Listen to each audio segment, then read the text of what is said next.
Exactly a week ago, I dropped my daughter off at college. I hugged her, I told her I loved her and I was proud of her. I gave her a blessing. And then she turned around and strode purposefully into her dorm, and just like that, 18 years of care and raising ended. Took the wind out of my sails, to say the least. I knew it was coming. I had tried to prepare myself, but I admit it was still a big change when it actually happened. I felt kind of flat, like the wind had been knocked out of me. A few days before that, I had announced to all of you that I would be leaving soon in order to serve a different church. We have had 4 years, 4 fantastic years together, and I've come to love all of you. And as much as I am sure that I am called to where I am going, I can't say that it is easy to go. I will miss you all. And while I'm sure that you all have a bunch of different feelings, surprise, sadness, frustration, maybe even some reasonable anger, and who knows what else, I know that these changes feel at first like you've had the wind knocked out of your sails. The wind stops, and the sails go slack, and everything comes to a halt. And it all feels a bit flat. And so I'm standing here on the last day of our annual pledge drive, because I can really time things very, very well, can't I? Here am I, a bit deflated myself, and having walloped you all, I've got to somehow convince you to march up to this altar joyfully and promise to give your money away to the church. And not just part with your cash. No, my job is actually make you happy about it, as you should be as faithful people. So let's see what I can do about that. Let's start by listening to Jesus. We've been listening to Jesus together for 4 wonderful years, and Jesus can fill you with hope, and Jesus can fill you with love for your church and your community and your world. Jesus can make light shine in the darkness like no one else can. His words are good news. Jesus comforts us, Jesus heals us, Jesus makes us whole. But today, of course, Jesus chews us out. Whoever is not against us is for us, he slams his disciples.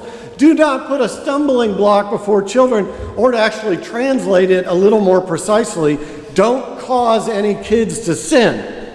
If you do, you should drown yourself. Be prepared to cut your hand off, hack off your foot, gouge out your eye rather than sin. You're going to be salted with fire, which is actually better, apparently, than sinning and ending up burning in hell and being consumed by worms at the same time. I'm not sure how that works, but it sounds bad. It's easy to forget that in addition to loving us and cherishing us, in fact, and making us part of his holy and sacred family, in addition to healing us, reconciling divisions, and forgiving everyone, Jesus also challenges us. That's a better way of thinking about his strong words. Jesus challenges us, and he uses really dramatic imagery. Jesus is saying you have to rid yourself of anything that blocks your participation in the reign of God. For most of his original listeners, who did manual labor as their means of their daily bread, losing a hand or a foot meant at the very least penury. And it sounds scary to us, but it would have sounded downright life-threatening to his followers. But to Jesus, any of these dramatic and scary options is better than blocking the reign of God. We've been hearing a lot of the Gospel of Mark this year. This is the year of the Gospel of Mark, and Jesus' first words in the Gospel of Mark are that the reign of God is here, right now. Breaking in, doing new things, making all things good. And although that reign will break in no matter what, because it is God's reign, we humans do seem to be capable of mucking it up. We can slow it down. We can throw up roadblocks. And we do this for lots of reasons. For ego, for selfishness, for anger, for frustration. So it's good. It's good to be reminded of the stakes of the game that we're in. We are Jesus' chosen disciples. We have been named by Jesus in baptism, known by Jesus in baptism, loved by Jesus in baptism, and in baptism marked as Christ's own forever. And here's the great thing. He trusts us. He trusts us. He came, he preached, he comforted, he healed, he challenged, he died for us, and he came back to show us the way. And with all of our faults, in fact, even knowing all of our faults, Jesus trusts us to follow that way. And you know what? You've done that here. For more than 55 years, you've done that here. And as Austin has grown and the city has changed, you have sung God's praises and committed not just your time and your talents, but your hard-earned money towards God's reign. You did that before I came here. We have done that together, and you will continue to do that after I'm gone. And because of that, God's reign is breaking in here. We have pretty consistently raised our giving, and although I can't point to anyone's pledge in particular, I can say that over time we have reached out more and more to our community, and I don't think that that correlation is accidental. We have strengthened our ministries to the aged and sick, to the homeless, to the hungry, to those who are seeking healing and grace. And sure, we help ourselves and we minister to ourselves, but we've also increased our giving and our care right as we've increased our giving. And that's not an accident. That's the reign of God breaking in right there. That's where your money goes. Not to me, not to our well-managed bank accounts, but to God, to build God's reign. I want to show you something.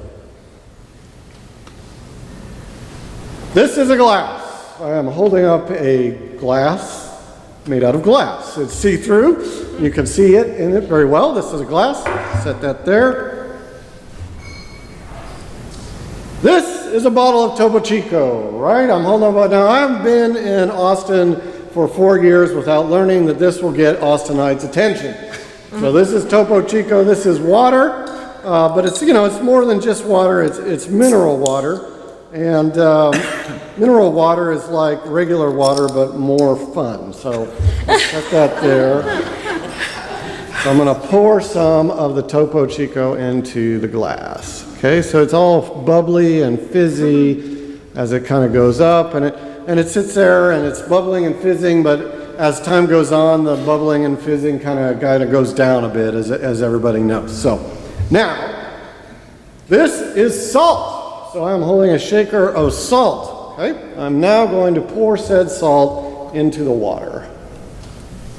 Whoa! Look at that! Look at that! The water just goes nuts. It starts bubbling all crazy. And actually the thing that I like the best is when you first hit it, each grain of salt kind of cascades down, trailing a line of bubbles, and just the whole thing, just look at that, just gets more and more happy, more and more exciting. That's a regular old fiesta in a glass right there. Have salt in yourself. God has made you salty. You bring life and fun and hope to a world that desperately needs it. And that salt is in you, even when you feel flat. God has made you the people who bring life to the world. So find that salt in you. Add it to the world in every way that you can, with everything that you have. It's who you are, and it's who you always will be. Amen. Amen.